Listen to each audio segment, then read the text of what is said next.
5.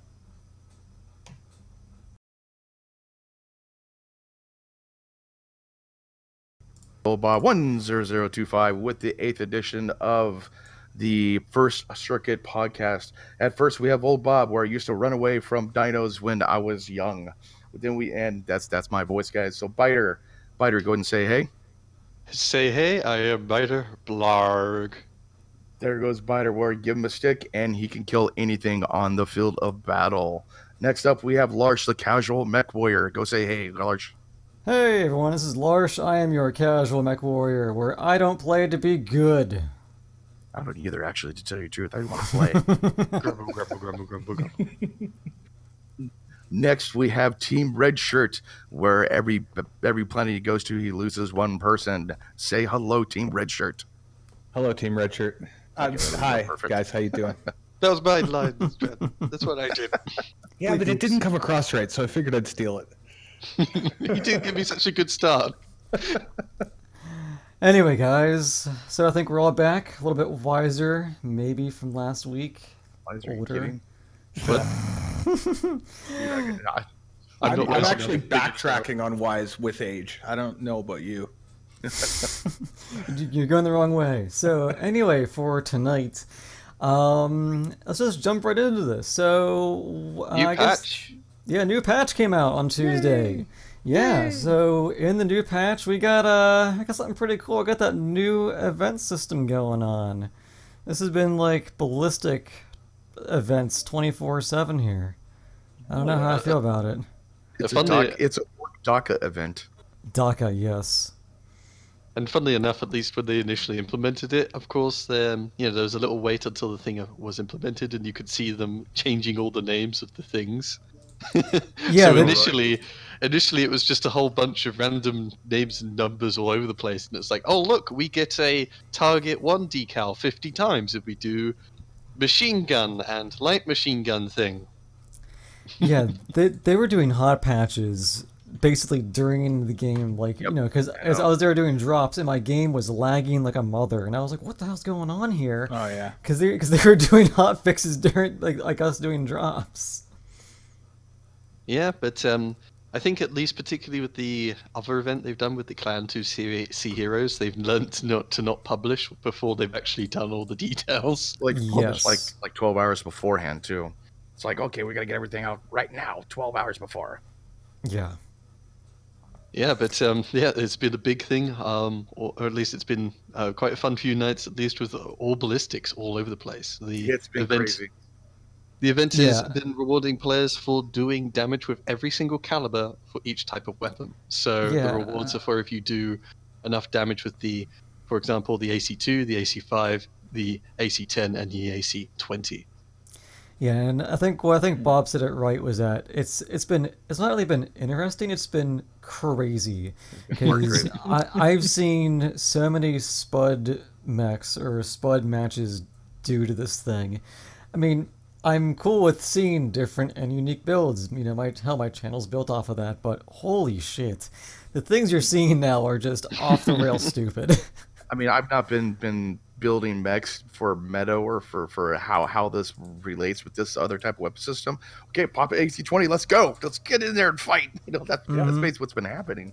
It's been a mixed bag, at least in some ways, because everyone's playing like potatoes. You can have really funny matches. But there's also, everyone's playing like potatoes, and there's so much salt. There's so much salt everywhere. Yeah, oh, God. but so the thing is, in front of my stream of AC of the rack 2 or rack 5 rounds, I'm like, next person does this, I'm gonna have to shoot them back. There's something about what autocannons do to people when they get shot by them. I don't know if it's and the cockpit shake and everything. People just get stressed out when there's autocannons everywhere. I remember that stage of the meta when it was like just ultra ACs all day. Well, like one game I ran across the field of battle, and literally I had 3 rack 5 cannons against me, or 3 mechs with rack 5s. I just ran. I made it through the whole field. I'm like, this didn't do much. So like people freak out over the rack 5s, but if they have a concentrated stream against you, yeah, it's going to do a lot of damage. But just run past them. You're like, okay, whatever. Yep. I mean, it's the funny thing, at least. Yeah, it's not just the psychology of when you're being hit, but it's also the psychology of people trying to use the ballistics. It's sort of what I've been saying to people is you have to understand that currently a lot of people are tunnel visioning because ballistics have a very long range. So people try and go to a nice spot and then lock down a line of sight. Or if there's a mech over there, I'll wait until he pokes again. And that's all fine and dandy, but they don't look at the damn mini map. They don't move. They all lump up together into a giant bag of potatoes and get in each other's way. Yeah, those Idaho potatoes are excellent, man. Yeah, so it's the way at least to get around it is sort of to realize if someone's getting shot at and they've been spotted, then you could be pretty sure that there's a fair number of ballistic guns pointed in that direction. So all you have to do is just go somewhere else, and they won't even look at you. They won't even bother turning around as you smash them in the butt or in the side, because that guy over there, he might poke out again. Yeah. And on top of that, it's all ballistics. It's not just autocannons, but machine guns. So there's all these lights running around with machine guns, and sometimes they run into the cones of fire. They run into the where people are staring at, and they get demolished fairly quickly. But otherwise, they could be in the middle with the whole enemy team machine gunning, a direwolf in the butt. And even though he's locked on, no one will bother shooting him because they're too busy trading with somebody else. And I mean, that's the thing as well. It's not just locking down lines of sight. It's the fact that ballistics require their damage over time guns. If you got just the classic is sort of like an AC5. It's 1.6 seconds until you shoot again, so there is a fairly large gap. But you don't want to look away either because it's not enough time to and roll. Exactly. It depends on the mech. I mean, if you're doing like a medium mech and maybe like an AC-10, you can maybe twist away, but that's like the only thing you're gonna have on you. Well, and part of that with the medium is that you're going to be moving anyway, so you're having to. You may not necessarily want to because you got to take that extra little split second to make sure your shot lands where you want it. Now, at least for me, it's if it's a big ballistic and I'm firing at a fair distance, I sort of watch the shot fly because then I can aim the next shot better. I use it to train my shots on target. If I'm twisting away, I'm just firing random shots all over the place. Oh, that was the best part about AC-20s before they kind of cut down the distance, damage, time, distance, whatever you want to say, how much over max range it loses. It's optimum range. It just you used to be able to reach out and touch somebody from the other side of the map with that thing if you had the arc right. Well, the Ultra AC2s, like I've been knocking those out, and it's like, oh, okay, cool. I do a point of damage, big deal. I still do a point of damage. Yeah, like whatever. Yeah. But I'm whacking you for hell of damage now. 2.5 kilometers away. It's just fill your assault with them. Yeah, I think it's an interesting event. I think it's so much salt has been farmed by PGI. It is beautiful, and I think people also don't necessarily blame them for it. It's the players so many people are so unused to having to use all these odd ballistic weapons. We need to have events like this, like back to back to back, so when the game goes back to normal, people are less salty. I mean, I've rarely used Gauss rifles myself, and this has forced me to use a Gauss rifle. I mean, this is interesting. It's a when cool you get them event, down, man. When you get them to how they fire, they are pretty damn good. It's just it was such a change in how I used them when they brought the charge thing on. Yeah. And then I think right now, one other large point with this event is that it's no longer just a weekend event. This one lasts a good 5 days or more now. Yeah. Which mainly, which is good because that now it allows people who can't be on every day to get in on this. But they plan on doing that though. Works Monday to Friday with weekends off. I think also the way they do the events now, at least the two things they've done now, all three events basically is you have to actually do several different weapons because before with the when it was on the site, basically every single challenge, like do 10 assists, they would do a reward for. Yeah. Whereas now for like the new heroes, it's do 20 assists, 10 kills, a KMDD, and a solo kill, and 5,000 damage. Like that's just the same with the ballistics. They want you to now they can do like you could check off 5 different boxes, and you can do that a lot more reasonably because of course the thing is updated after every single match you've played finishes. Yeah. I haven't had a chance to actually get into the event yet, unfortunately. But how is that new interface working? Is it what we hoped it would be?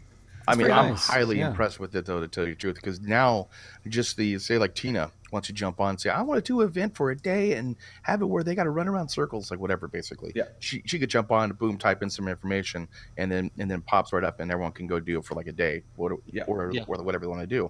And also for faction warfare, this can make it so different, say like Lau versus Davion, they could go fight and kill each other now. This is great. I mean, it's a great system. And it's automatic. As soon as I get off the game, I look at my event saying, cool, all I got to do is 3 more points of damage. I jump on, do 3 more points, get off. I don't have to wait an hour. Yeah. Yeah, the quality of life is much greater for players and the developers as well, because players get instant gratification. They can see how much progress they've done, particularly with something like ballistic weapon damage is something every single game, as long as you've done some damage, you probably progressed a little bit, which feels nice. The only sort of thing that people would point out as a downside is just that UI is not the most pretty. Yeah. I mean, but it's way better than what it was, which was nothing. Yes. Wait an hour. Wait an hour, and then, But they should actually, like, I've been pressing Russ to go ahead and have it on the website and then also here, so like I could just jump on and see, I'm really not going to play MechWarrior this weekend because I want to care for the event. I want to see what the not just like go to the game and here's the event. I want to see it on the website as well. Just just a basic saying, kill 4 mechs, you get this type of thing. Not like any updates or anything. I don't care about that. I just want to see what the event is. Yeah, I think at least personally, I'm really a big fan of at least this ballistic event they've done, because on the individual side, you're throwing together lots of weird builds, trying to get a certain amount of damage with X weapons. Oh yeah. And like for me at least, I would often just throw on a AC2 or UAC2 or LBX2 onto whatever else I'm working on, because you could do them in one match, just incidentally picking at people.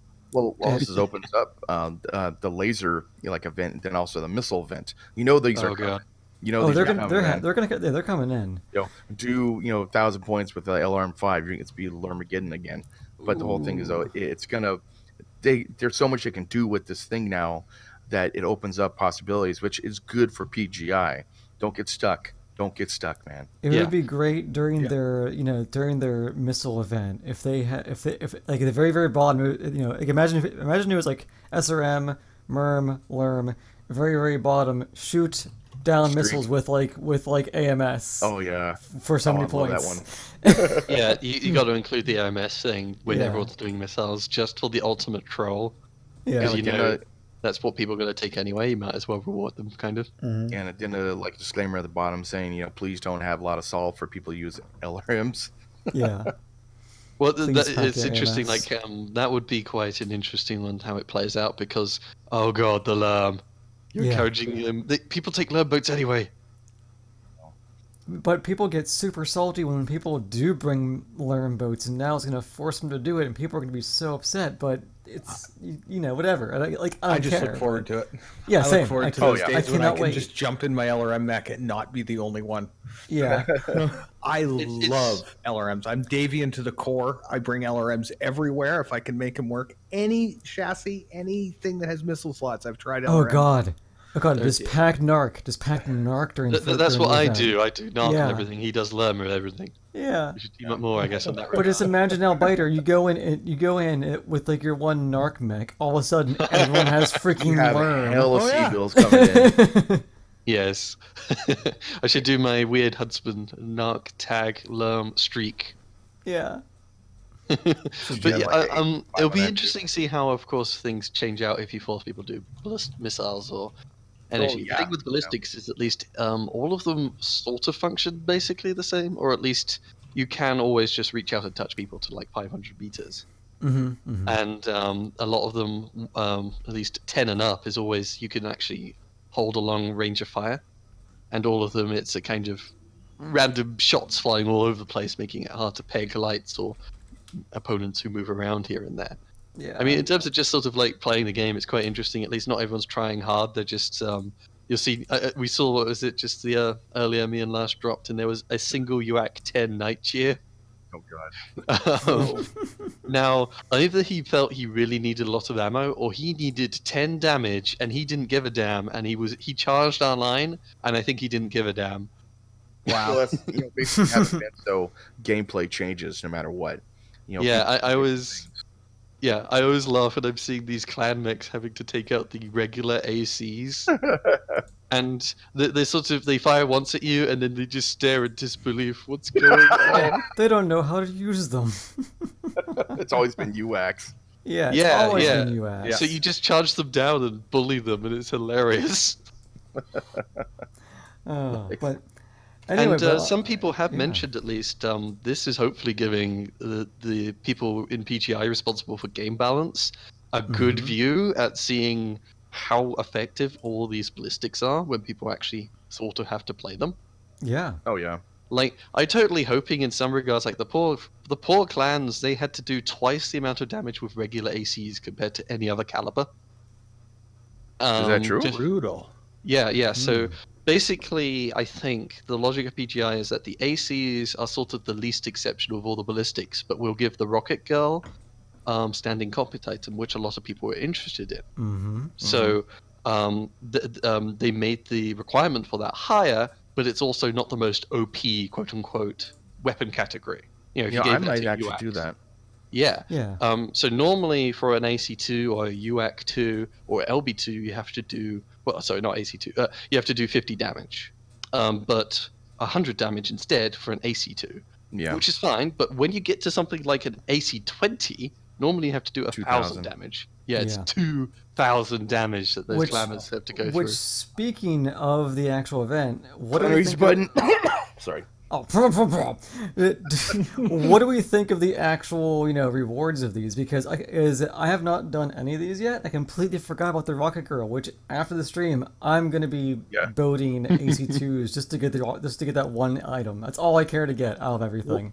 I think they're okay, to tell you the truth. The words, but I think they're just kind of like a test. Okay, cool, let's try this. Right now I just think PGI is just testing it out to kind of just get it out there. All the rest of them, they'll start getting more keys and caches and what. But these are this is just a test for right now to get the system out. Like basically every single one of these gives 500,000 C-bills, which sometimes for what some weapon categories talk about that. is totally not worth it, because particularly like clan regular ACs, those are the most expensive weapons for some reason. Yeah, you should at least get the cost back of buying something that if you need to buy it. You know what I mean? Yes. You can't even replace the UAC 20 that you bought if you didn't have one. If you have the tournament pack, though, you get double. We haven't talked about that, but that's a good point. Yeah. And otherwise, the big thick draw is sort of cockpit items. In my personal opinion, typically, most people are going to be drawn to the Rocket Girl for the regular ACs and the Warhorn for the UACs. You either get the I want to hear that. Oh, the worksite stereo. Yeah. Roughneck Warhorn for the Inner Sphere, and the Kodiak one for the clams. Yeah, that's probably Pressure Cooker is still my favorite. Just that air raid wine thing. Oh yeah, that one's good. Yeah. For a fair number of people, I do like teasing them a bit, saying, you're really in the red doing this whole event. You're spending millions just doing the clan AC challenge, and from that, you may recuperate it if you do all the others. But I think this is just a placeholder for right now until they can figure out like what they want to do, though. Yeah. Oh yeah, and at least if they ever do it again, a lot of people bought all these weapons or whatever. Yeah. But if they do stuff like that again, it's like, for the most part, edit this thing. That's hilarious. The Inner Sphere LBX has no spaces after the damage, so it's an autocannon 10,500 or 10,500. I want one. And the way they name those, that's a warship autocannon. I wish they just in the text they call them by their full names, or it's the walls of text in the way they've written it. Yeah. Why not just write AC 10, LBX 10, rather than autocannon? Was it LBX 10? I think everyone knows it's an autocannon. Yeah, it should be like LBX 2 damage, type thing. Yeah, just keep it short and simple. Instead, it's an event for people who play the game. That's what I don't get about that. It's an event for people who play the game, so they're going to understand acronyms. They're going to understand what weapons are called. So why would you even? It's not like you're going to show this to someone who's never played the game and say, "Hey, you should come play now," because there's no way a new person does this, right? Well, in the Mech Lab, right, they're called LBX2. Yeah. They're not called LB Autocannon. Autocannon 2, yeah. Yeah, that's a good point. X space AC. Yeah. Yeah. Yeah, I don't know. It's like a habit they have with the events and patch notes and things. They just have to write you an essay. They love essays. It's almost like. No, go ahead, man. I was just going to say what it is they have some type A guy who runs their website who just wants everything to be exactly perfect when he writes it out. Now, like, if you're actually having problems actually getting your autocannons, you should sell. Like, I have 79 medium lasers. Maybe we should sell some of those and get some ballistics if you're having problems getting money. To tell you the truth, to go pay for the LBX20, which is 1.2 million. Yeah. I mean, 79. Yeah, I have 43 medium pulse lasers. I don't need that many. I've been going through selling mine because I took a hit on the skill tree, and I had way more mechs than I did mastered mechs. So I had to put some of my skill points into that, and then use some of my money anyway. So I got downhill by the time the new tech came out. So I was buying light engines and The funny thing is, at least this won't be so much trouble with missiles and energy, because ballistics are always the most expensive weapons to initially buy. And there's so many. Yeah, true, I guess, and they're new. But usually, at least, I have a fair number of medium lasers in the garage. I have a lot of this small, large, ER large. All of those actually have a place. Whereas with ballistics, they have so many different categories, and there's a lot of overlap. So, a lot of people haven't bought Inner Sphere LBX2s because they're as big as heavy VPCs. Mm-hmm. Yeah, so here's the question. Yeah, go ahead. Is there one mech for the Inner Sphere and one mech for the clans that you could conceivably do this challenge and any future challenges coming in? If someone wanted to approach it from that perspective. I don't know. Well, it depends what you mean by the future challenges. Well, assuming a laser challenge and a missile challenge. That's what I mean. Future the next challenges. thing is also like how reasonable it is to even go out in that mech, because it might have like a couple ballistics, maybe one on the side torso, but it's like you can't doing the machine gun things right now wouldn't be a great idea with that thing. No, most people have like a stable about maybe like 20 to 30 mechs, like on average, and then the wackos like me have like 158. Basically, or we have the same, or even more. But the thing is, like, you're able, with these challenges, you're able to actually switch between either clan or like Inner Sphere mechs, depending if you're like, I'm only Inner Sphere or like I'm only clan. So like you're able to go ahead and figure out which mechs you can use for different like events. But incidentally, on that note, though, I do really like what they did with. First, we got to do a ballistic thing, and everyone might have to buy a lot of ballistics, but they might not even have ballistic mechs. Like, as we said, that some people might not have a very large staple, but they put ballistic mechs, all of them, on sale. That was good. Yeah. That's a good marketing scheme right there. That is really good. And basically people go, oh, okay, I'll get the Roughneck 1A because that has a bunch of ballistics things. So that's on there for half off. That's excellent. I'm very happy they're doing this. And actually, and then also in the chat, guys, we got some people saying 2 mechs. Aether Mech says the Gridiron. And then Fluffy Bunny Man says a Marauder 2C. That's a great, That could be a good one. Make some fun stuff with machine guns just because you can put a couple on there and go pulse laser and all the armor and just rattle away with machine guns all day. I like the idea if there's like Marauders. Yeah. I like the idea if there's an SRM challenge. You go out of the Gridiron, one SRM 6, maybe with Artemis. Yeah. That'd be great. You could do the challenge, certainly. I just don't think it would be feasible. Yeah, that's a little more. It's a little more tight than I expected it to be. But like we said, though, like every event brings different game styles and gameplay, and normally, basically, you wouldn't do this kind of stuff normally. This is event. I'll strap on the AC-20. Let's go. Okay, strap on the LBX and 20. Let's go. And also, I don't own one yet, but I kind of want to buy one. The Bushwhacker. Oh God, you kidding? I don't have one either yet. I don't. Yeah, I didn't buy a Bushwhacker pack. I didn't like them in MechWarrior 4. Really? But I mean, neither MechWarrior 4. But the thing is, MechWarrior 5. But you can load so much shit into these things, and for future events, I think this could be a contender. I mean like Bushwhacker. Sorry, go ahead.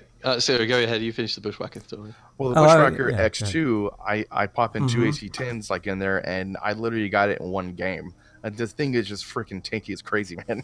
Yeah, because you can feel you can put it in the arms there. Is that what it is? No, actually, like in the right and left torsos, and there. Wow. Yeah, all of them really, have them really in nice. the torsos, one in each in the torsos at least. Yeah, I might need to buy a Bushwhacker after this. Dude, I'm telling you, get it, man. It's so much fun. Yeah. I was going to say, at least for Clan, I was thinking actually, the Marauder 2C, the Scorch, the Boiler for the Supernova, and maybe there isn't there Mad Cat 2Cs with all those hard points. To explain and what I was thinking... Ironically, just on all three of those, they're all behind paywalls. Yeah. That was part of the reason I asked, is with the thought in mind that Bob and I are abnormal human beings who spent way too much on MechWarrior and have all the mechs, and I can look at my thing. I can go into my mech lab and go, it's Ultra 20 time. Let's throw that on there. It's this time. Let's throw that on there because I got them. But people don't have them. And if someone was going to say look at it, I'm looking at a new mech. Now say I want to future-proof a little bit. I want to get something that I can help as a newer player build up my account a bit so I can get the stuff I want and get the mechs I want. I was just wondering it. I mean, a mech's also just for C-bills on the Clan side. I think Highlander and Orion often have a mix of all three. Yeah, and they're great mechs. They're pretty good, yeah. Well, also too, you could go with any of the Hero Mechs for the plus 30% C-bill boost. Any type of boost, you can get for C-bills or XP is really good. Like in the normal sense. So if you're ever going to do something, you have the chance, buy those first. If you can't, figure out which one, like for the Sphere of the Vindicator. It's hard to run, but once you actually know how to run this thing, it is a massive. I love the Vindicator. Really cool Vindicator 1X for hilarious mecha weapons. Oh yeah, actually. You can but do the 1AA, man, I've been Wolverine's rocking that thing. Yeah, Wolverine's really good mechs too, and the loyalty Wolverine. Holy shit! Yeah, the loyalty Wolverine. Yeah, I haven't. My favorites. Unfortunately, I haven't had a chance to play around with them in the clan or the new tech. I keep wanting to call it clan tech for some reason.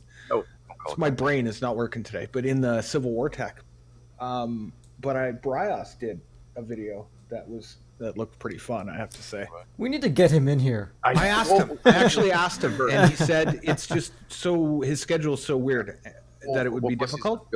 Too. I did say that I would be willing to adjust our time if he wanted to come on, and no problem with that would be. I didn't think you guys would either, but Bryos is a member. It's just the time wise. Yeah.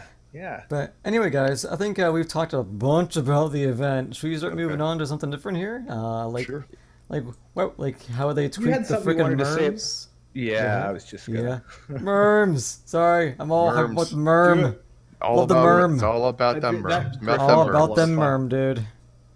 It's funny, they've done so many changes to various weapons, but of course everyone's just running around with Ballistix right now. Though there are a fair few mechs running around with MRMs here and there. Well, what do you actually officially do? Because I'll cop to playing more Arc than reading patch notes. Okay, basically they raised the range. I believe it's like 100 for max range. Now it's 550 minimum, and then also the speed, the range, and the up to by I think 40, right? About 50 extra velocity or so. Okay, 50 extra. So I mean, I'm literally, man, it made the MRMs 100 times better now. Yeah, the biggest thing is at least just the velocity, because they were so slow, they were so lethargic at most ranges that it took them a while to even hit people at close range. I didn't actually realize how slow they were because I was putting MRMs on all of my splat mechs to try it out because I already had missile quirks. And with SRMs, I take all the velocity I can because I just want my shots to get there. Right, and so I wasn't noticing as much of a difference because I had, and then I got into a vanilla one with no. I was like, what is wrong with these MRMs? They don't fire at all. Yeah, they were very slow when they first started out, but now, I mean, you know, because I'm looking at mine right now, and this thing, even with a full skill treated missile, like the actual speed of these is 475 plus extra. Yeah. And you can really get some good back shots if you know. I mean, with me, I pop them on a medium. I'm fast enough. I can get behind someone real quick, and just unload everything. Like in my opinion, at least the MRMs before were okay. Like at least they were very nicely balanced, but they didn't feel exceptional. And just giving this extra little bit of speed turns a weapon system that is actually pretty neat into something that people really feel happy firing, because it was that lethargic speed that sort of made you feel. It just feels awful firing a volley and missing the majority of the shots. Yeah, I mean now it just feels right. Just that slight little bit more of agency with an already good weapon system makes you feel so much more in control, and that is, I think, a really good, nice little tweak. I was just going to say that it made one launcher feel kind of weird. Like if you could fire 2 launchers, you didn't really notice it because you were putting out enough damage even when there were 20s or 30s. We'll try 4 launchers. Yeah. Well, but it made it, like when I first looked at an MRM launchers, I was like, man, that'll be nice to be able to use one of the missile slots that I have, because I can get more punch with one slot than I do with other stuff. Plus the ammo ratio is really good too. Yeah. But it didn't always work out that way. Some stuff did really well, but I got more value out of throwing a single rotary on something that had 1 Ballistix than I ever got than throwing 1 MRM launcher on, right? And like at least the nice category that I found MRMs fitted into was typically mediums, because they might not. There's a lot of mediums in the sphere mediums that aren't the bestest brawlers out there, and yeah, exactly. Something like a Uzil. You don't want to charge in with SRMs, but you don't want to be a turd and fire lerms. So MRMs are a nice kind of fit. They're fairly lightweight. Like a rack, of course, is 8 tons or so. Then you got to put all the ammo. Whereas MRMs, the minimum cost is 3 tons, like an SRM-6 launcher. You can actually fit a fair number of them into a medium and do some mid-range harass, which is something that it fits quite nicely with in a sphere medium. It's very nice. So tournament stuff. Well, actually, the other tweaks that should be mentioned at least is they've done consumable changes, and I'm very happy with them thus far. Let me go up to the cool shots. Went from 20 to 50 seconds, which isn't too bad. It's kind of like no, but like I'm just starting to use like cool shots myself, and this kind of puts a damper on it. But I mean, still, it's like cool. I'll be able to use them, but just longer. It's only when someone actually is going maximum cool shot, and typically, at least, if you're something really hot that needs double maximized cool shot, your battle plan is typically not to get stuck in a big long fight anyway. Exactly. Yeah. But I like that at least because the cool shot is a very powerful ability, and being able to use 2 of them in a very short amount of time did mean that laser boats could just perform really, really, really well if you're playing hard to get. But now at least there is an opening with those laser mechs. There is only so much damage they can pump out. This does restrict them a bit, but that's something that is needed, because otherwise, we've had laser metas before, and they're so annoying. Oh yeah. But the big one, of course, is strikes. Yeah. Strikes was Alpha Strikes. Yeah. God, thank God they actually nerfed that a little bit. Well, they didn't really nerf it per se. Just put longer delays on it, but it also reduced it by 10%. I had games where I could never get my airstrike to go down because all the guys on my team had 2 airstrikes each, and they were just spamming them out. It's like, well, thanks for not letting me waste money, I guess, but totally suck. Like I'll jump up with the jump back, and then just about to hit him, like someone else use it. God damn it! I like to have an airstrike because that little cloud of red smoke makes someone chasing you back off. That's what I use it for. I use it to buy myself space most often than not. Very rarely do I ever try and capitalize a kill with it unless I know or stop a charge too. Yeah, exactly. It's just you buy yourself room with it, and if it's never up because everyone has 2 and they're using them all willy-nilly for the extra damage, I've died several times that I would have been able to get out of that situation if I in the previous before that change had happened, before the skill patch. I think though, at least I imagine because people are going to face that exact trouble, they aren't going to bother taking the double strike things anymore. They're going to have to take something like a UAV, like those lights. Oh no, a UAV on a light. You need to be a support mech. Lots, you know. I take UAVs on my annihilators because I took UAVs on my annihilators because people didn't freaking take UAVs anymore. So I might as well be a scout super slow mech. And you know what? I did it. I was often the scout mech for the team. Well, for an assault, it's nice to be able to throw that UAV when someone jumps on you, so at least you can run away and keep your eyes on them. Plus, make some money too. Make a lot of C-bills off of that as well. Right before you go into Brawl, pop one up. That way you'll be able to go ahead and get some money too.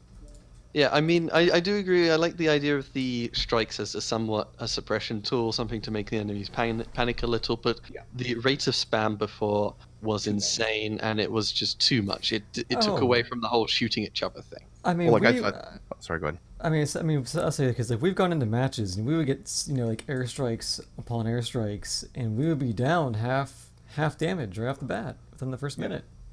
I mean, there's still a good team uses it. I mean, maximized, right?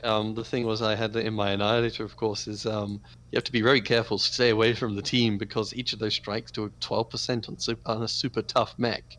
Yeah. And sometimes, like in the assassin, I had one time, I think me and Larsh, we got hit by a strike, and we lost like 30-40% from that freaking thing. Oh yeah, it sucked. I thought it was weird. I thought it was weird that every mech on the battlefield, lore-wise, would have a dedicated aerospace fighter dropping bombs for him. Okay, Bob, I need to go drop bombs here. Okay, Roger. Victor Davian has to scream at people to get support in the middle of a firefight against the clans, but we have our own fighters waiting for us. Yeah, no. But welcome to Airstrike Online. Airstrike Online. I just thought it was just bizarre, like, especially in faction warfare. Amount of airstrikes you see on that game is astronomically crazy. It makes more sense in faction warfare. Sorry to interrupt, Bob.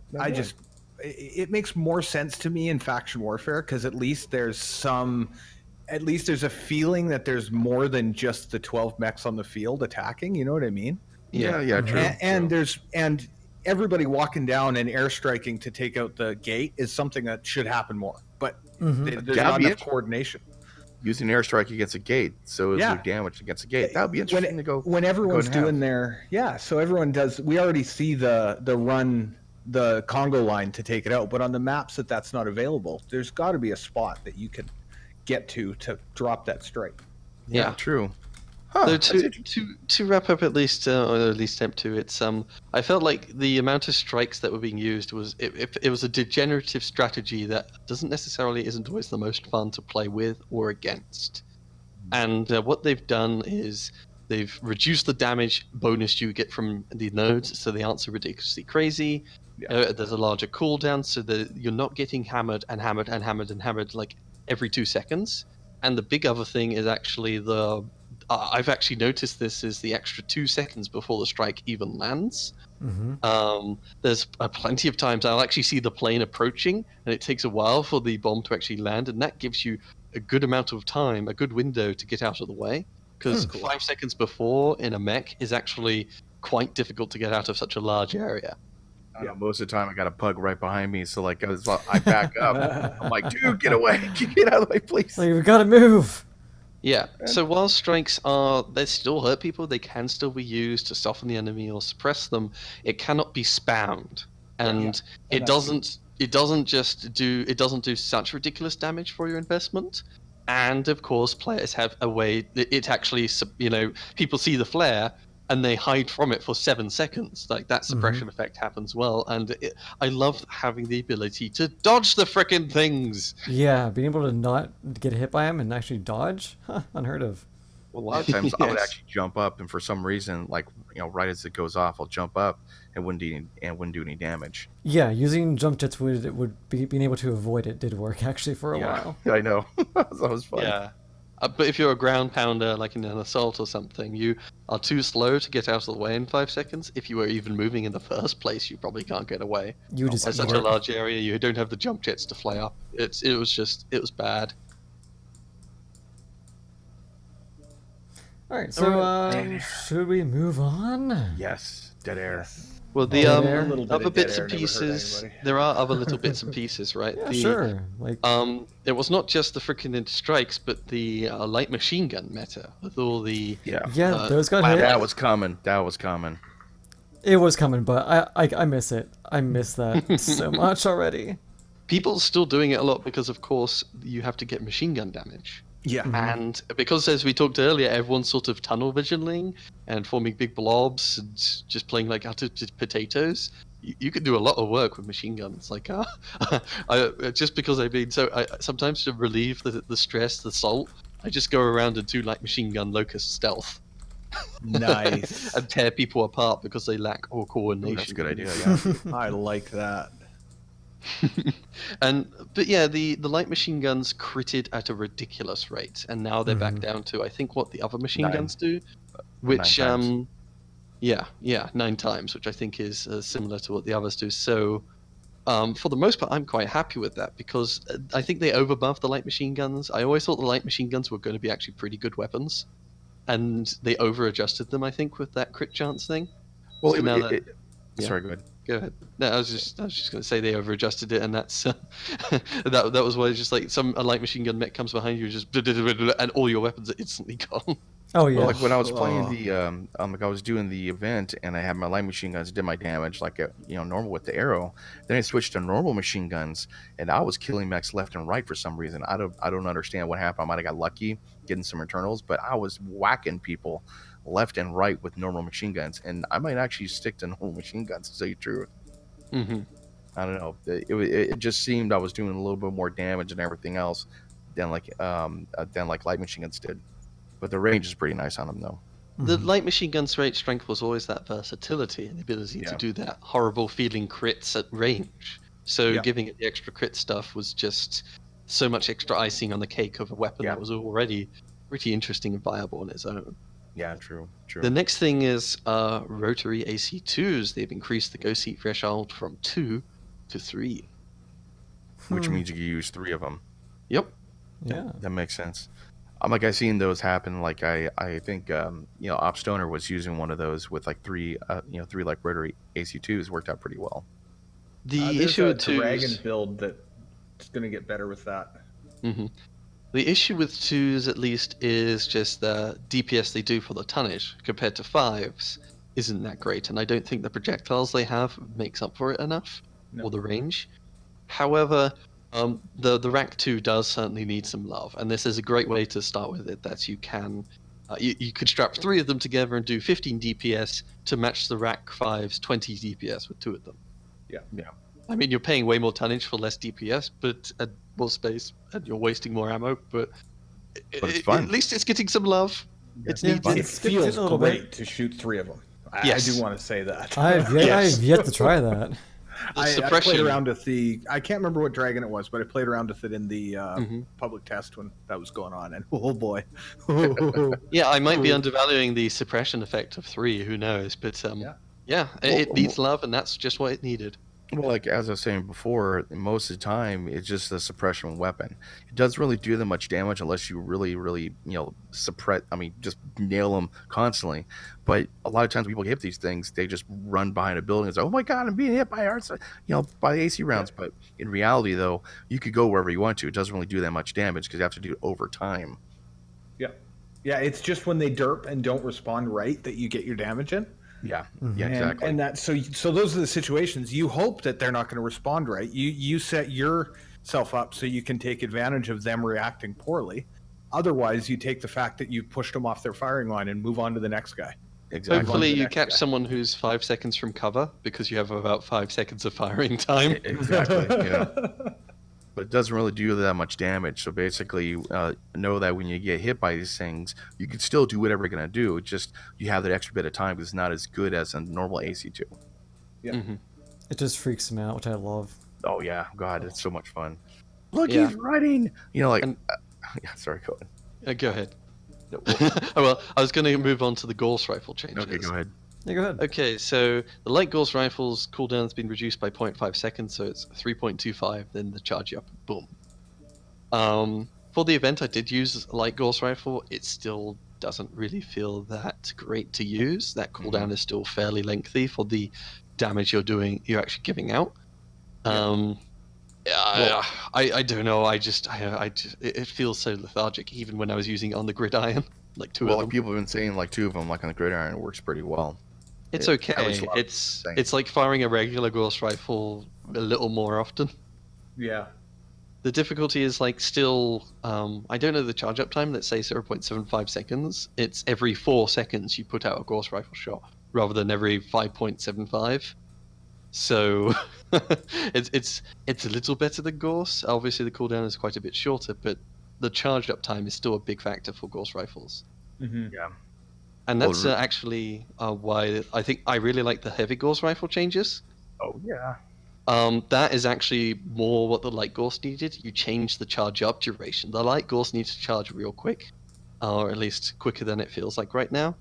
And the heavy Gauss, it used to be 1 second. It took forever to get started, and then it lasted for so short without skill tree. Now it charges up just like the other Gauss rifles, and you can retain it for a second. It's usable without having to take the nodes. That was what killed me about it, because it's supposed to be. I mean, whether it's viable in the game as a brawling or a Gauss rifle, but that's what it's intended to be, is a closer range. And it takes so long to charge up. You got to pre-charge it before you go into a brawl, and you get 2 shots off. Like, yeah, it took so long to charge up, and then unless you were looking at exactly the right point when you needed it, you would lose it so quickly. That was sort of the thing I had like in the Annihilator. It's just that it's a huge wind up, and then they see the Annihilators staring at them, so they start running sideways. And I've got this awful big, huge, giant, slow-moving torso that it takes me about a second or so to aim, but I've only got half a second without skill nodes to let go of the trigger. Like it's really hard to time it. But if you do, it's nice. Sounds stressful. Yeah, so well, I had took the skill nodes, so I had it goes from 0.5 seconds to 2 seconds of charge time, which was more than enough. But now, it's definitely what it needed, and I love it. The heavy Gauss rifle feels it's always a fun weapon to use. It's maybe not the most optimum weapon, but what mechs can you use 2 of them on? Fun. Annihilator, Mauler, Warhammer. Okay, cool. Cyclops Hero. I haven't played around with the viability of. I think you can get them into Catapult is probably the smallest, but I don't know about ammo. I have seen Catapult. Heavy Gauss Catapult for the event. Yeah, no, the K2 man. I want to bring out the Boom Cats or the Blunder Cats again and get 5 or 6 of us in K2s with AC-20s and just go see what we can do. Yeah. The nice thing is. With the ammo racks as well, by the way, with heavy Gauss, is you get 1 extra shot per thing. Yes. So you only have 5 shots normally. It's 6, then 7. That little bit helps. It's amazing what that does. It totally changes how much damage you can do with them because they're obviously your main weapon.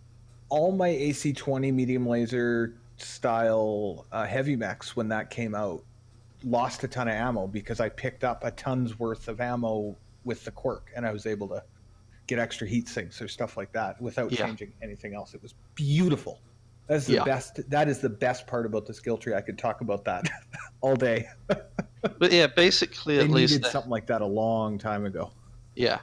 So basically, they were the heavy Gauss. To summarize, it was only sort of got fun when you got the skill nodes for it. Now, it's still a little difficult to use. Like the nodes definitely help.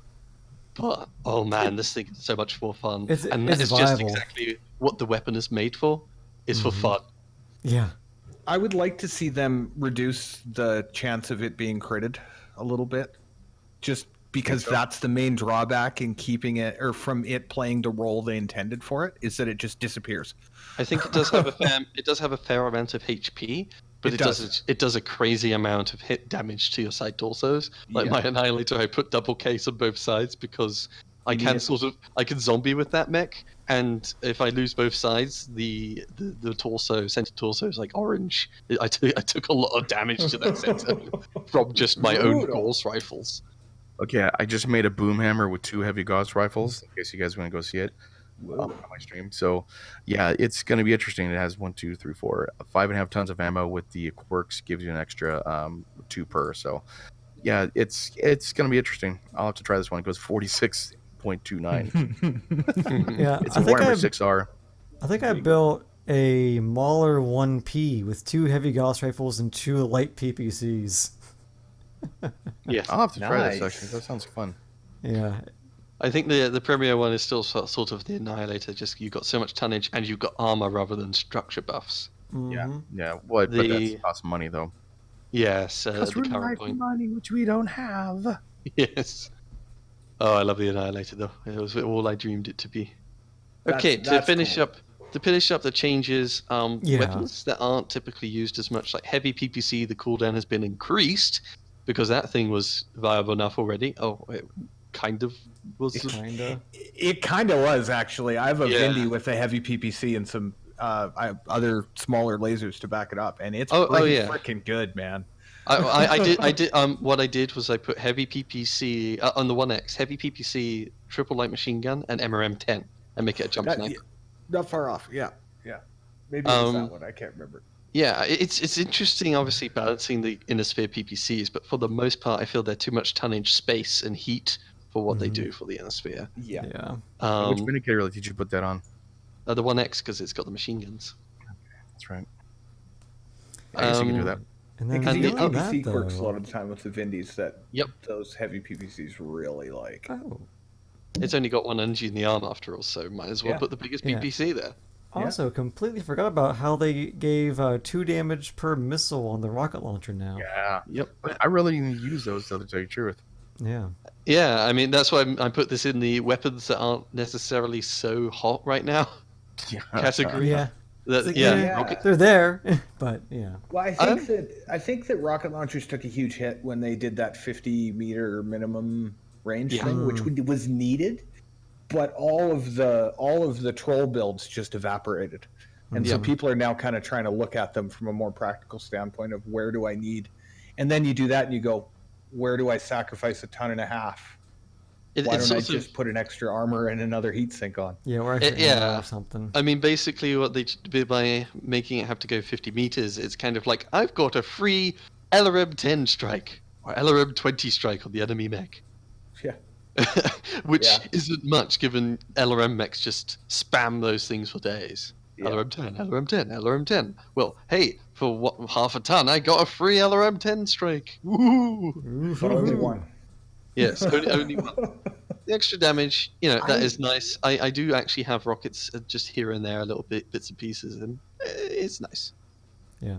I made a gross archer with MRMs and LRMs and rocket launchers. Just a mishmash of shit.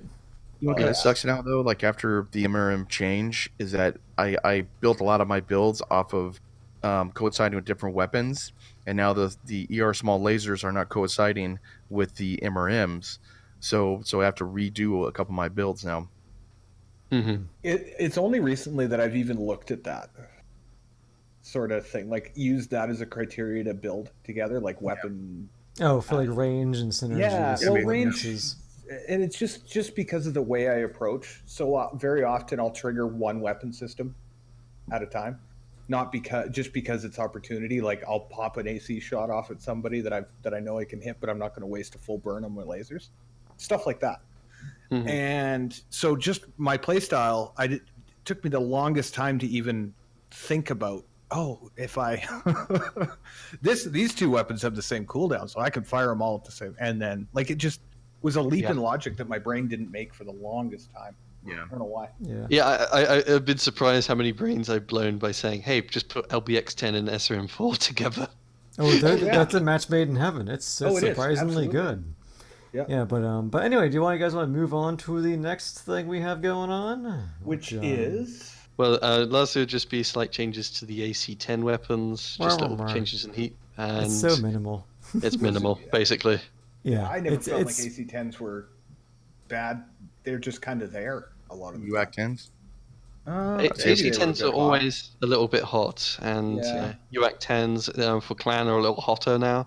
But they were not really that like they're sort of fallen out of rotation at the moment anyway. Well, they did actually like increase the heat on the clan UAC 10s. So, by 0.5.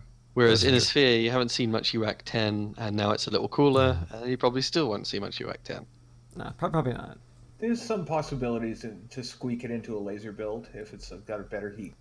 Yeah. Except for the event, that's probably when we'll see him the most right now, during the Ballistic event. There was a great dual AC-10, and I don't know whatever else I put on it, medium lasers, I think, rifleman. It was just fun, right? I would say bang, bang. That or Warhammer is really good too, with the dual AC-10s. Yeah. Actually, the Bushwhacker with dual AC-10s works very well. I've heard that. Oh God, it is so nice. I'm still trying to put two AC-20s on it to see if I could do it or not. AC-10s are... Yeah, the thing with AC-10s though is just at least the projectile is... It's almost like an AC-20 kind of feeling. So you can't really hit people out of range, but unlike an AC-20, you're not hitting them as hard. Yeah. So it's always just sort of that benefit. Yeah. It's always that sort of, it's kind of awkward. It's kind of powerful. It's got some range unlike the AC-20, but it's also it needs a bus ticket to get there. The way I think of it, it's got to pay for a transfer to get to the one part of the way I think of it is with an AC-20, if you're shooting beyond your maximum range, you're still doing about an AC-10 worth of damage. If you're doing that with an AC-10, you're down to an AC-5, and that's not actually going to be enough probably on one shot to do much different. But like in general, though, like with my Bushwhacker, I just I go in, shoot, and then come back out because I'm so fast with that medium mech, or I just behind cover. Then I then I kind of snipe from there, like from people that are really close, and I don't really use it as a ranged weapon. I go in and get my kills. Yeah, you basically go in and strafe and just kind of bug out when you can. Yeah, and it's so fast that I'm able to do that. And plus, the hit reg on the Bushwhacker is so nice that it's beautiful. It's beautiful, man. It's beautiful. It's wonky. It's weird. Yeah, it's really weird. Yeah. Yeah. All right. And next thing have anything else? The changes they've done to some of the quirks of the mechs. Like at least my big two focuses is at least the Kintaro and the... Well, Bob is the UZL. I'll let him talk about that. But the Archer and Kintaro both sort of got now quite armored rather than structured. And that makes them really tanky, but it's just a great shame that they haven't seen them much around because, of course, everyone's running ballistic mechs and they don't have any ballistics whatsoever. But I did run out with a Kintaro, kind of remembering the legacy days when I only had 2 tubes, so I went mass streak. Because I went mass streak 2, and that thing was tanky as all hell. It was beautiful. It's like it reminds me of the Vindicator in terms of how tough it is. I know Lemming is ready to come back as soon as he saw. Oh yeah. Oh, nice. And same thing sort of with the Archer. Whilst the Archer is still really awkward for its shape, it's always been quite a tanky mech, and it's even more tanky now. It's ridiculous. Like I need to bring mine out because the way they changed it looks stupid. If you like underdog mechs and you really enjoy them, something like the Innisphere Orion, Vindicator, there's 2 more mechs, a 55-tonner and 70-tonner added to the beautiful ugly stable. And with the Uzil, basically, they actually added structure bonuses. Now, like before, in the patch before, they actually redid the hitboxes on the right and left torso to make it a little bit more in the center torso, which is nice, and then also in the arms.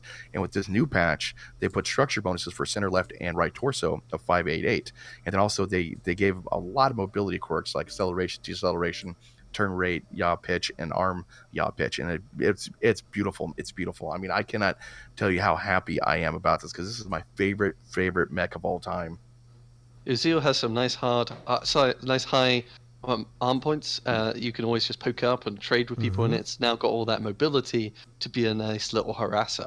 Exactly. I still think at least Innisphere 50-tonner is always a little squishy, always struggles a little to fit weapons in, but differentiating all these mechs out, not just making them all giant blobs of armor, is very nice. And at least for old Bob, it gives a new lease of life to his little game. Gave me a new lease of life for the game. It's so much fun. And then also for the Kentaro too, for like limbing. Mm-hmm. Yeah, he's gonna love that thing. Oh yeah, I was a big fan of the Kentaros playing it. I used it as a light hunter with those streak 2s. Oh yeah, no, same here too. Same here. Otherwise, everyone, at least when they saw the patch notes, they had to tell me about the assassin nerf.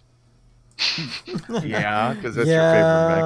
On the 21. assassin... It's just a missile like velocity. It's not. It's only -5. It's a slight nerf, not huge. But they've noticed it's been doing good, which is true because it is a good mech. Yeah, it's amazing mech. But it doesn't really affect you because you actually get up close and personal. Now basically with like missile velocity taken out for other people that use it for like the maximum range of the missiles, it's going to affect them because and it's going to get to the mechs a lot slower. But you just come up their ass and just like stick it up there. You keep on doing that. My playstyle, the one that I encouraged everyone to do, is shoot people at point blank with that thing. Yeah, because the spread is huge on without. Always take more than one with you. Yeah, exactly. If you get a pack of them. Velocity means nothing when the distance covered is 1 meter. Yeah. There's one thing about these that they're doing some heat changes. Sorry to kind of roll on, but they're doing some heat changes with the fire starter and the Wolfhound. Mm-hmm. Yeah, I saw that. It down to 5 from 10%. And I don't know about a fire starter. I haven't driven one since they first came out. I gotta use one. The Wolfhound, that mech is great, and it actually kind of does run pretty cool a lot of the time. So I feel like I see why they wanted to do that, but I'm worried that stuff like the Grinner with it makes such a good laser boat light type of thing that you can do ECM with. I'm worried that those mechs will lose a little bit more viability when we've already lost the backstabbing role for lights. Like, what else is a light mech going to do if they don't make them? In my personal opinion, at least, the Wolfhound and Firestarter they're kind of fun mechs. They're really tough, at least, but the actual firepower is not that sublime, and they're barely viable. But the reduction in their, I actually found they were quite hot personally. At least if you run like a whole all-energy massive, they're all energy boats. So it's like if you run a whole massive, like 5-6 medium lasers, even like particularly ER mediums. That gets toasty, and there's only so much damage during the game they can actually pump out because fights are over. The 2, I think, is the one with a bunch with 6 or 7. 6. Is it 6? 4 in the torso and 2 in the arms. Yeah, and so I can see why they would do that on that, because that's a pulse laser boat and a large engine. That's just disgusting. Caribbean says that the Wolfhounds are considered the best lights in the game. I believe it. They're so tanky. They're really tanky. They can put out a lot of firepower, and I've seen a lot of top tier groups use them too. Yeah. Well, and just I've run like 3 of my Wolfhounds are still stock with medium lasers and an ER large, just because it's such a nice loadout for kind of managing your heat and getting some poke damage, but also having a decent alpha that you can, exploit damage already done. Yeah, I just put a bigger engine in them. I mean, I'm happy for the SF9H with a 25% more machine gun rate of fire. That's kind of cool, actually. Yeah. Because I'm going to start using that one actually, because the flame range is 15%, and you could get the flamer range to it's 90 now, right? For the normal flamer. I think so, yeah. Normally 90, yeah. But I think you get it to like maybe 110 or something like that with all different quirks that you can pop into it. I mean, 110, kind of cool, So the longer range the better, but with the rate of fire you can just unload on people now. It's kind of nice. I always wanted to light and heavy flamers, even if they haven't been actually done in the tabletop. Heavy flamer? Yeah, twice the tonnage, but obviously half the range and twice the heating. I don't know if they could put that in, though, to tell you the truth. It's just, I don't think it's viable for them to put that stuff in. Yeah. Well, at least not now, because they're working on so much different other things right now. Oh, yeah, Like Warrior 5 and walk around the mech bay. Yeah, let's not make flamers any better than they already are. It's already kind of aggravating when you get they're already heavy flamers. heavy flamers had like point blank, whereas light flamers actually are like machine guns. You can actually touch someone. Like a real far away flamer. You don't see someone stand off at max range with a flamer anyway, so it doesn't matter how much range they have. Yeah, but in the sphere, you're paying 2 tons for the. You're paying 2 tons for the damn thing. Fair point. And it would be like, I don't know, 2 slots. Cool. Did you guys like the old flamer or the new flamer graphics? I like the old one better because you would blind people with it. Oh yeah. There was some value to it that wasn't just damage or. Yeah, that was its main value, was blinding people. Yeah, it was amazing. Because now it's like they made this new like butane torch looking look to it. It doesn't look good. It doesn't. No. Nah. Yeah. I miss my old basically aliens looking flamethrower. Oh yeah. To blind your opponent, just piss them off. Well, that kind of sucks. On the H, I can like 2 machine guns. That kind of blows. Hmm. Yeah, it only has 2 ballistic slots. Well, if it's a decent rate of fire quirk, then you might be able to do heavy machine guns with that, even though they're range limited. Yeah, but at least you're now. Yeah. Like that's what I feel the biggest bonus with heavy machine guns is that you can essentially put a little bit more damage from your regular machine gun on a fewer ballistic slots. So you don't need to have 4. You can maybe get away with 2 or 3 and quirks. It's not ideal, but for something like our event, you could probably get away with it. True. Yeah. I mean, it's a pretty viable build, to tell you the truth. I might actually. You should give it a shot, man. Oh. So, just to round off the very last thing, at least for me, is they finally sort of improved the heat containment nodes, so it applies to all. Yay! Good. The heat values, so it makes a big difference. Yeah, thank God for that. Yep, it actually makes the operation tree more valuable. And next up, I think at least Red Shirt should pick up stuff about turbulent stuff. Yeah. Yeah, I think you're the main man for that one. Yeah, well, I was going to ask. We're at like an hour already. Yep. Yes. This could be a conversation. You got 20 seconds. Go. So I was going to say, why don't we just touch on MechCon, because that's the main thing, and hold the tournament/esports discussion for next week, where you guys can do a little time to research it and come back with a little more grounding on it. Then you're not, and it's not completely only me. I love how he says research is like, okay. Well, go read the site or something, right? Or everyone go do your mech homework. Everyone go to MechCon and research. Yeah, well, no, it's true. I mean, it's good to be informed. I'm happy to have a one-sided conversation about esports because I love it, and I think that it's the way that games should. That lots of multiplayer games now will see a new life. We just had StarCraft remastered release, and you want to bet that happened because Blizzard wanted to make $15 a copy? No, it's because there's an entire country developed a television industry around StarCraft 1. Oh yeah.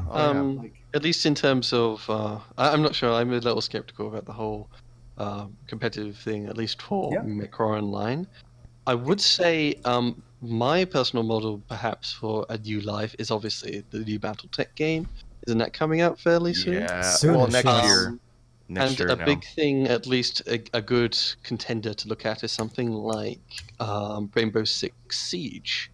That had a lot of issues when it first came out the gate. It wasn't very popular, but I don't think it's necessarily the whole just the competitive scene or whatever that was what gave it its new surge of life.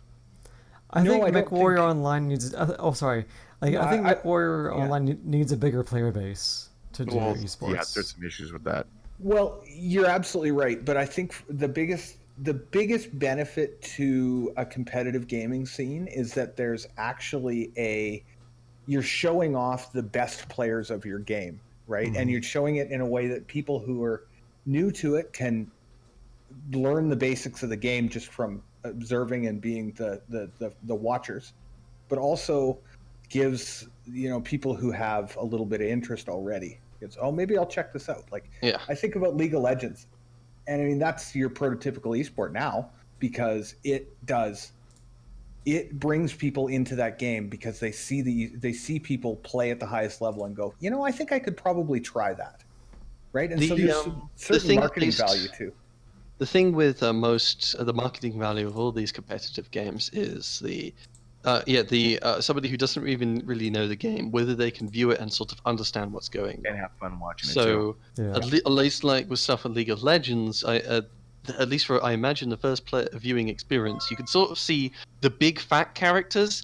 They and the commentators keep calling them tanks and saying they absorb direct damage, and then there's somebody throwing these big, huge, damagey things. And it's like, oh, that's a DPS, and they're doing lots of damage. Like the simple tank, DPS, support.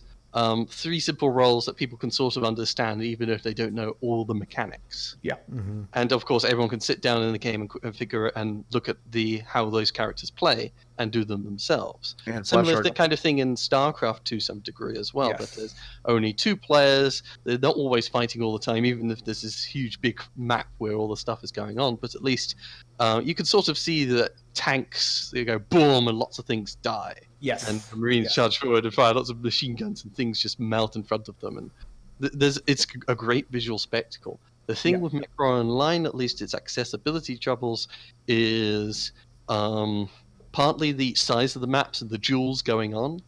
At least, if you got 8v8, is there's a lot of mechs moving all over the place. It's really hard necessarily to get to the screen to the right place of the action. The next thing is, of course, what builds people have, where they're being hurt, where they're hurting others, and how hot they are, and all that stuff. There's loads of details about mech builds, play styles, and the exact conditions of all the mechs at the time. Like, in some ways, at least, for competitive, I imagine for Mech Warrior, the only sort of chance it has, or at least, the biggest chance in my mind, is something where you have a replay system where the competitive players verse one another, and then somebody goes through the footage, goes through and clicks all the best camera angles and commentates and explains everything that's going on, and saying, and we see, you quickly go through the whole preliminary stage where the 2 teams are spending 5 minutes maneuvering. Well, the problem is, though, that basically when you have this type of league system, you have to advertise it. Like even me, I'm totally into BattleTech, totally Mech, where I love lore, I love the game, I love everything about it. Well, I have issues, but I mean, I have literally no interest in looking at the faction warfare or the comp play. So if Mech Warrior kind of like enticed, like what I really like enticed, like say, advertised more of what it is. I mean, they do a little bit, not as much as they should, but like I think they advertise a lot more. Hey, get everyone hyped about it, get everyone like done up. They're trying. Don't get me wrong, but they need to do a little bit better of a job of vote for your team or like something like that. Just get people engaged into the comp play, not just actually just watching it, but actually kind of like vote for your favorite team, and this team turned out to be the best team voted for type thing. Have the games.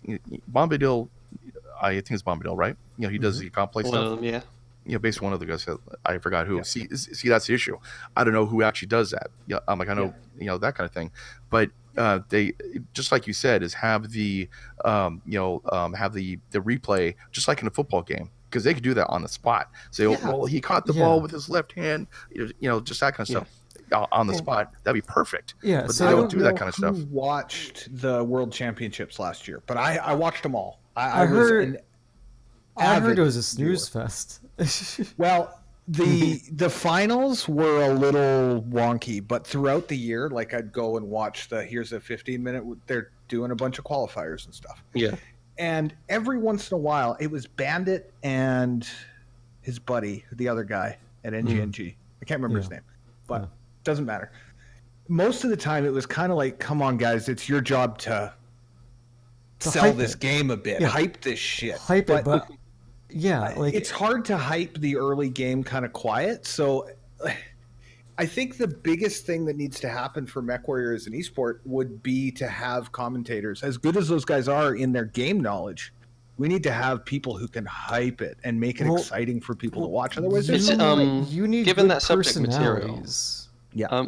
Well, given that subject material, though, I find it at least interesting because I mean, I've only done a little bit of comp play myself, at least because, you know, sometimes my unit competed in MRBC. Yeah. And sometimes, like, the meta is just, like, brawl. So everyone gets, you know, the most, like, small pulse laser slash SRM mechs. Like, it's all a big scouting match. Yeah. And the thing is that it's just, it turns into a maelstrom. And the winner is whichever team focus fastest on the right targets. Yeah. So and if that's always the case, like for that game mode, it's always kind of samey, and it's really hard to tell who the hell's winning. Like even the players don't really necessarily know. Well, that's where the onus falls on the caster to make it entertaining and to give that description as to what's going on, even if he's a little bit wrong, because he's kind of. Because it'll all make sense by the end of it. Yeah. But to tell you the truth, though, to tell you the truth, the caster is right now, he's doing a good job. Don't get me wrong. They're doing a great job. They're doing a great job. There's just some moments where it's like, guys, let's find something. Let's get some more action, like going to basically, we need people to get us more interested in it. Okay, so like Biter. Hear me out. Hear me out. Sorry. Like, so who here has watched the old Comedy Central BattleBots? Oh God. No. Yeah. Okay. As dumb as it is, you would watch matches where nothing would effing happen, but you'd still be somewhat entertained by the commentary. Yes. What's that game? That's the kind of shit you need. Yeah. What's that game that actually had the robots that? Oh God. And they had wheels on them. They had wheels on the bottom, and they look like really cool mechs. So, but they'll have like battles against each other, like in a tournament type thing. I have no idea what it's called. So you mean like BattleBots? That was wasn't it what the attempt to take Robot Wars across? It was it was Robot Wars. Yeah, it was a cartoon. That one I'm talking about. Okay. Oh shoot, I know what you're talking about, Bob. I forgot what it's called though. Yeah, a big thing at least with a good job with that though. A big thing with Robot Wars, at least, is of course the fact that these are actually made by people, and it's like a lot of freaking work to put these things together. Yeah, and then they have to pull it back together at the end. But but just imagine, like, you know, if you had the commentators from MechWarrior, if these commentators were to maybe, I don't know, do a short interview with the players who are playing, discuss their mechs, discuss their builds, discuss their playstyles, and find out why they use what they do. That's hard to do, though, man. Yeah, Bob. But the thing is, though, you need fucking effort in these things to make it worthwhile. So I'm saying, you know, have the commentators, one, be personable, have them get to know the player base, and then during that lull period of them scouting through the maps and that lull period of nothing, the commentators can basically balance between themselves and say, oh, so-and-so is bringing in this, they're probably going to do that, and try to do a guessing game before the actual battle begins. That's how I think it would make these matches more engaging. Because, I mean, granted, last year I didn't watch them, but mainly from talking to people from last year, they told me it was a effing snooze fest. Well, it was, because it was all the same strategy. Sorry. It very much came down to spawn points. Yeah. Sorry. Crivian saying that basically they do interviews with the players and stuff, and they do interview the team captains and ask about their plans, decks, and etc. But I think, like, for me to talk more about it though, I would have to watch a couple matches, because basically, basically, like when I used to watch it was a bore fest though. We have it's great that you said that, Bob, because there so happens to be tournament rules and schedules up right now that I'm madly trying to find as we're talking here. Okay. To say they've released the MechCon 2017 semifinal schedule. September, that's already happened. Tomorrow we have WDMC versus RJFS. I don't know either of those clans, but that's okay. Like, to make some suggestions again, because like I say, it really depends what source material you're working from, and however well you get however well you do things with it, sometimes it's just 8v8 is just so much stuff going on. There's so many details that it's really hard for any caster to really understand. Yeah. And that's why I suggested the replay system. Something like, I think Bob would appreciate this, the Battlestar Galactica replay system. Yeah, that's cool. Something like that. Another thing, at least, that could be at least really worth a try, and this might be a thing after Stellaris is installed, is, I think they get better with is that. 1v1 matches.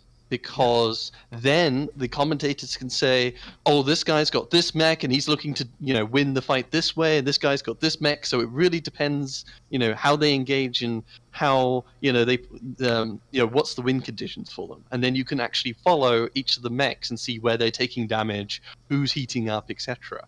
Because there's so many details to explain to a first-time audience member that in some ways, for MechWarrior Online, a 1v1 is the way to go. Yeah. Otherwise, to quickly make a corollary would be something like Overwatch. That is a 6v6 game, right? But and all the characters are fixed, set in their ways, but there's a lot of mechanics and overlay, and there's great difficulties they have somewhat with they haven't done a replay system with that game. It's kind of hard with all the particle effects going on to see exactly what's going. And they have great personalities and a greatly polished game that can become, is trying to make into an esport. Does Wolf count as a great personality? I don't know. I don't know.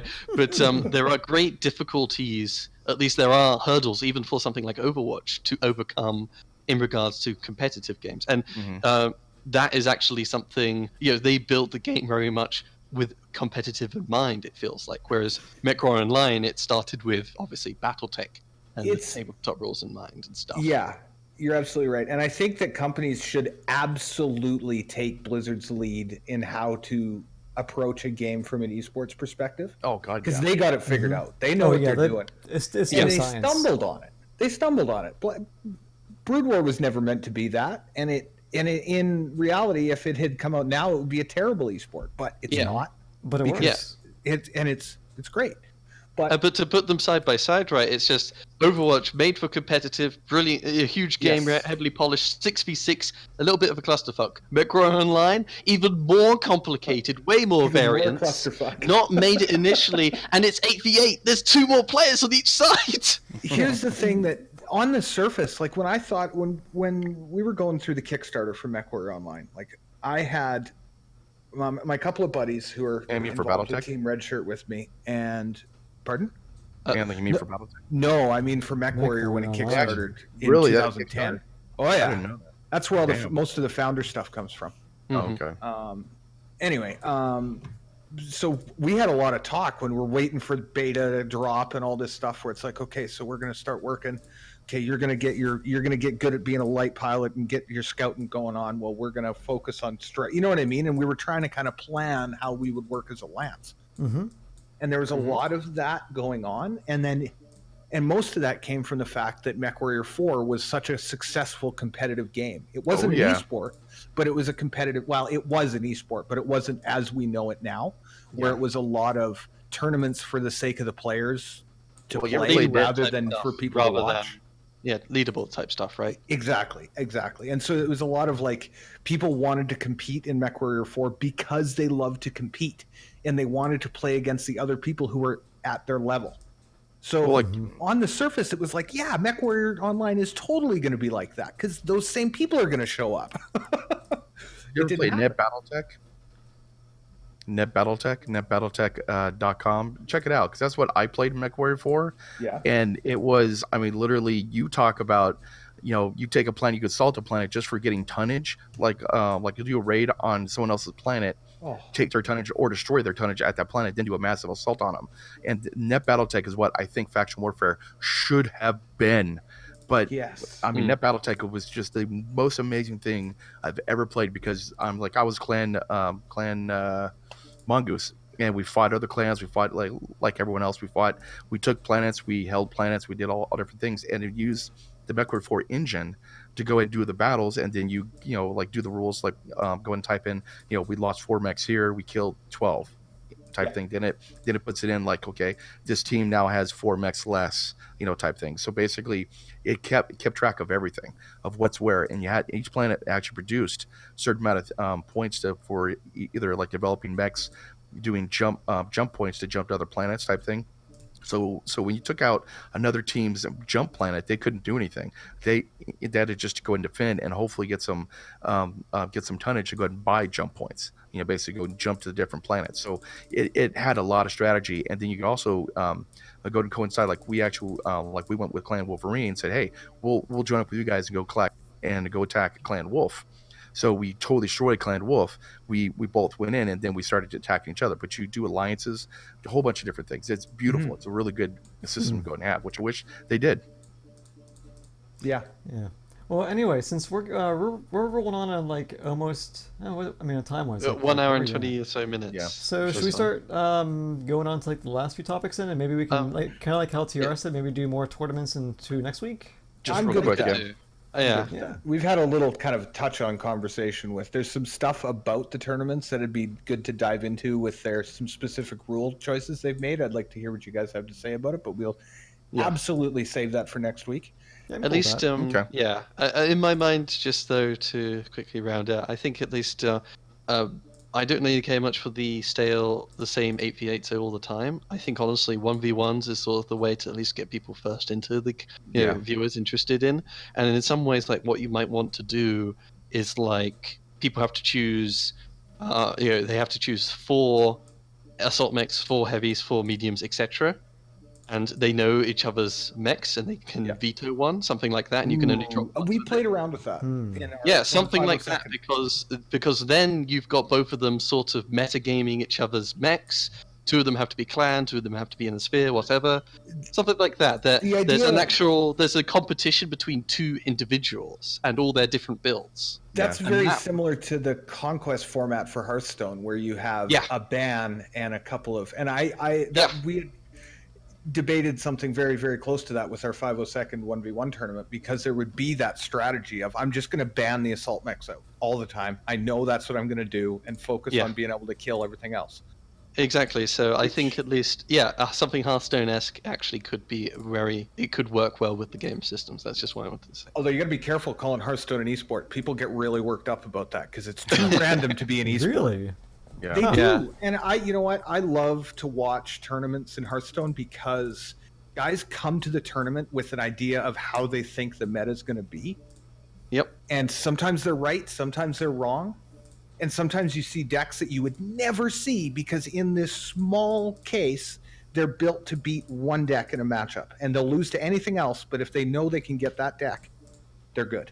Exactly. And that would be hilarious because someone just takes, like for the medium category, a whole bunch of streak boats out of nowhere when everything's like SRM Brawl, and they keep the distance, just, own the others. And that would be such a great esport moment that could possibly be created in MechWarrior Online that people could understand. Yeah. Sounds phone call. All right. Okay, let's go wrap it up. Figures it in the conversation that I started. My phone rings. Perfect. I think the last topic we sort of had listed was at least the new 2C heroes to come out, though I think other than me, almost everyone else here has not got one. No, I didn't get one. To cover what we have discussed earlier, though, of course, the 2C heroes are kind of subpar in terms of their hard points, typically. I mean, the Jenna 2C is kind of machine gunny and got some nice agility. I'm very glad they gave it agility, but that's about it. Can I interject before we go too far into that? Shoot, yes. Because we didn't actually get a chance to mention MechCon. It's announced. Tickets are up if you guys want to buy it. It's going to be in Vancouver again. For one day? Is that how long it is? I think it's the 1 day. Is it 1 day all day? That's like the only. No, it's 8th to 10th. No, it's 8th to 10th. It's 3 days. Are you sure? Yeah, well, at least the booking dates are available for the 8th to 10th. So maybe the event, they might have a press day or something weird before. Yeah, probably. Right, I'm actually, as I start saying about that, I'm looking for the fact. There it is. Ha! I mean, I would have loved to go, but it's like the money-wise, it's like I would need like $1,000 for the ticket, hotel, car, and all that kind of stuff. I was tempted to go. But like I used to go to conventions. I actually sell at like conventions like through my store, but I go for the whole weekend and I spend $2,000 or $3,000 going doing that. But the problem is though, I love doing it because I spend the whole weekend there, not just one day going to Vancouver, and then fly back. It's just I don't know. If I had the money, cool, I would go, but I don't know. So it looks like the event itself is just the 9th. However, they've kind of come up with it. So if people want to come a little bit early, a day early, and because I'll tell you, if you have a day to spend, even though it's December in Vancouver, which December in Canada has these weird connotations, there probably won't be snow because it's pretty much on the Pacific coast, but there could be. But either way, it is a gorgeous city. There's so much to do if you just have a day to spend. Yeah, we went there for the World's Fair in like '86. It's too far away from me. Well, one day, Biter. One day. Biter, we'll get you out there, man. We'll do a fundraising event for you. You come out here. I can afford it myself. It's just a lot of works, and I could play MechWarrior safe and comfortable with my own couch right here.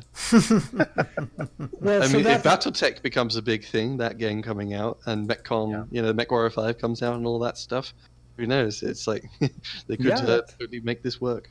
And that's one thing to say. There will be a playable copy of MechWarrior 5 at MechCon this year. So if you were on the fence, I would get on the fence. There's Catalyst is back with their tabletop area they had last year, which was really cool to look at. Did you go last year? No, I didn't get a chance. I'm going to, assuming I'm on the fence with funding, I have to pay some strata stuff that we have going on in my apartment. So, but if I can, as of right now, I'm just scraping the money together. So yeah, no, that's my problem, scraping up money to go there. Yeah, I would love to go, but absolutely. Because the whole thing is, I would love to meet the people that actually influenced. I'm literally half to 3/4 of my life with MechWarrior, starting from 1984, playing battle droids, and literally like to meet these people that I've read all their books, I played their games, I did all that stuff.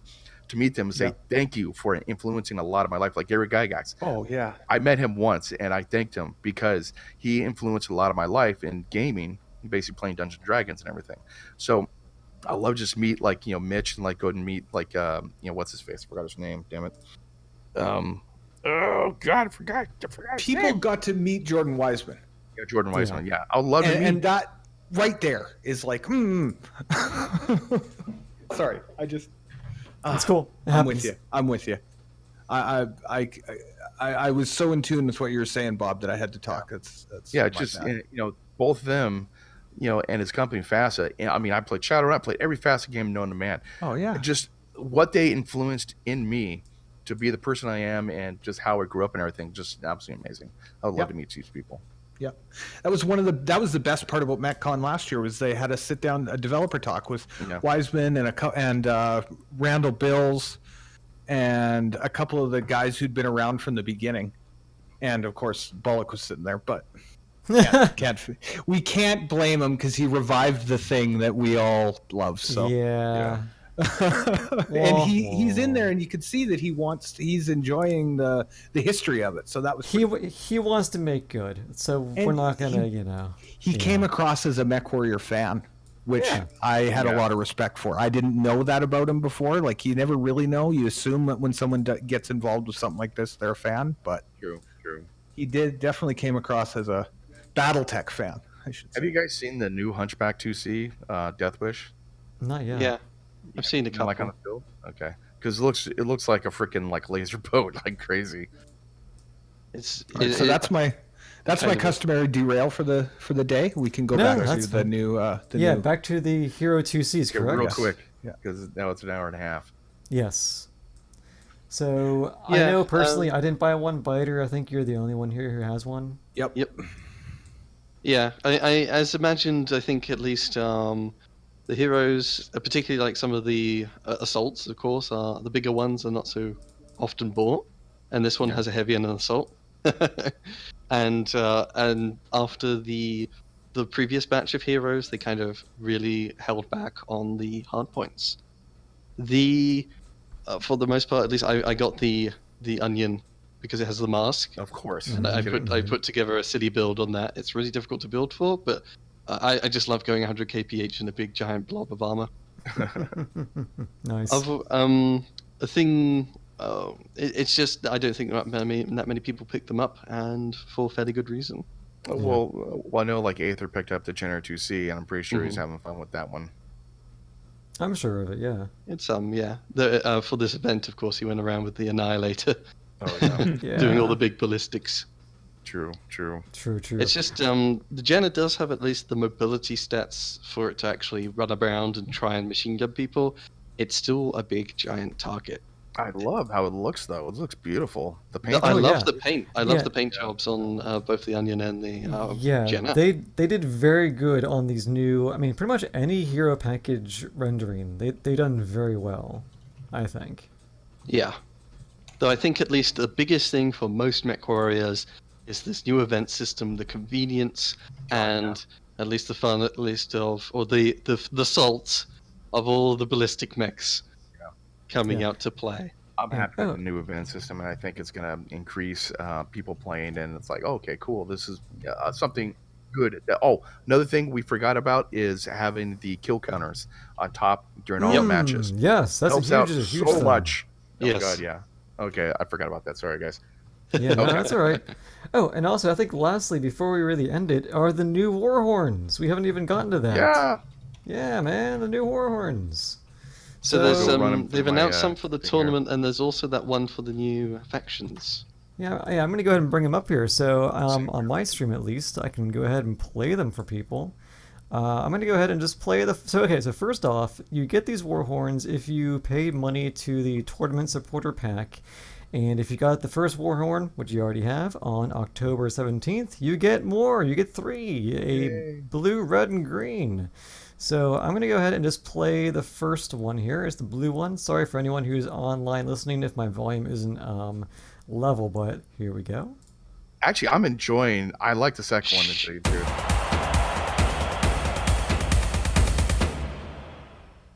Boosh. So yeah, kind of sounds like the last tournament war horn. You know, how they had that globe. Remember that one? Yeah. Mm-hmm. Yeah. It's close to that. Yeah, it's close to that one. Yeah. And then you got green. Turn on your volume on your stream. Now I think Bob said that the green one was like Queen. Yeah, Queen. We will Sounds rock like you. Queen. And then you got red. Nice.